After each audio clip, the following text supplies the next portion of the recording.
সকালে একটু মাছ ধরার চেষ্টা করি আজকে খাওয়ার জন্য নাকি? অবশ্যই অবশ্যই নদীর মাছ। কি আল্লাহ, বিসমিল্লাহ, যদি পাওয়া যায়। ডুব মারেন আমি দেখলাম এখানে একটু আগে মাছ হচ্ছে ইয়া করতেছিল দেখলাম। দেখি, এটা আমাদের বিগ মাছ। ওকে, ইনশাল্লাহ আমরা পাবো মাছ। একটা গর্ত পাইছি, একটা গর্ত। Manda to Naogaon bridge, just wow. আমি যেখানে পা দিয়ে আছি এখানে একটা গর্ত পেয়েছি।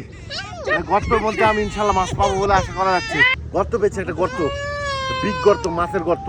সাবধানে, মাছ না হয়ে যদি অন্য কিছু হয়।